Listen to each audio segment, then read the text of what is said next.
جب امام جو ہے وہ خطبہ ختم کر رہا ہو تو لوگ مسجد میں آ رہے ہوتے ہیں اور پھر بہت جلدی نکلنے کی ہوتی ہے.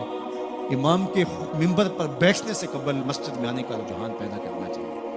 فرمایا گیا کہ جو شخص جمعۃ المبارک میں سب سے پہلے آتا ہے اس کو ایک اونٹ ذبح کرنے کا ثواب نصیب ہوتا ہے. جو اس کے بعد آتا ہے اس کو ایک گائے ذبح کرنے کا، پھر ایک بکری، اور جب امام منبر پہ بیٹھ جاتا ہے پھر رفع الکلام کلمے اٹھا لی جاتی ہے. پھر اس کے بعد عام جو ثواب ہے وہی مرتب ہوتا ہے، وہ جو خاص ثواب ہے اولیت کا وہ پھر اٹھا لیا جاتا ہے. اس لیے کوشش کریں. میں سمجھتا ہوں اس میں ہمارے خطباء کا بھی بہت قصور ہے کہ بعض کا ممبر سے کوئی مربوط گفتگو نہیں ملے گی، کوئی منظم کلام نصیب نہیں ہوگا اور کوئی با مقصد بات لوگوں تک نہیں پہنچائی جائے گی تو لوگوں کی دلچسپی نہیں ہوگی، لوگ پھر دیر سے آئیں گے. ایک تو یہ بات بھی ہے، لیکن دوسری بات یہ ہے کہ ہمارے ہاں عمومی طور پہ اجتماعی رویہ یہ ہے کہ مسجد میں دیر سے جانے کا فیشن.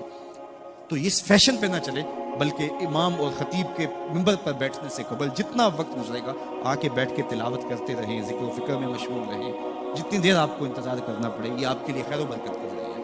اور پھر آئیں اور پوری گفتگو سنیں اور اس گفتگو کا یقیناً نتیجہ آپ کی زندگی میں مرتب ہوگا. اور اگر آپ سمجھتے ہیں کہ میں بہت زیادہ مصروف ہوں اور کوئی آپ کو کام ہے تو شریعت نے آپ کو اجازت دی ہے کہ آپ لیٹ بھی آ سکتے ہیں، لیکن اذا نودی للصلاۃ من یوم الجمعۃ فاسعوا الی ذکر اللہ وذروا البیع، وہ حکم دیا گیا جب جمعے کی اذان پکاری جائے تو اس کے بعد پھر آپ کاروبار نہیں کر سکتے، پھر کاروبار کرنا حرام ہو جاتا ہے. وذروا البیع، پھر خرید و فروخت چھوڑ دو، پھر تم چل پڑو اللہ کے ذکر کی طرف. پھر تمہارے اوپر لازم ہے کہ تم ذکر کی طرف چل پڑو.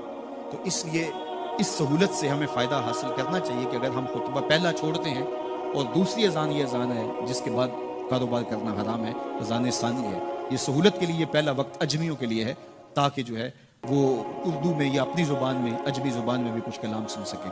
تو اس لیے ہمیں یہ سہولت دی گئی ہے، وہ بہت ضروری کام ہو. تو دین سیکھنے کا یہ کتنا خوبصورت موقع ہے. ہر جمعے آپ کو کسی نہ کسی موضوع پہ ایک خطیب لیکچر دیتا ہے، بات سناتا ہے، اور ایک موضوع پر مختلف احادیث قرآنی آیات کو پڑھ کے مطالعہ کر کے نتیجہ نکال کے آدھے گھنٹے میں پونے گھنٹے میں آپ تک ایک پورا میسج ڈلیور کرتا ہے. تو اس لیے اس کو بھرپور حاصل کرنے کے لیے اور اپنی نسلوں کو دین سے جوڑنے کے لیے یہ اسلام آج بھی بہت سارے مشقتیں اور بہت ساری سازشوں کے باوجود یہ قائم ہے، اس لیے کہ اس نے خوبصورت ہمیں نظم دیا ہے. محلے کی سطح پہ 5 گانا نماز ہے، علاقے کی سطح پہ جمعہ ہے، سالانہ شہر کی سطح پر 2 عید کے اجتماع ہیں اور عالمی سطح پہ حج کا اجتماع ہے. تو یہ ایک نظم ہے جو ہمیں دیا گیا اور یہ ہمیں جوڑے رکھتا ہے اور یہ ہماری وحدت کی علامت ہے. اللہ تعالی ہمیں 5 گانا نماز کی توفیق عطا فرمائے اور اہتمام کے ساتھ نماز جمعہ کی توفیق عطا.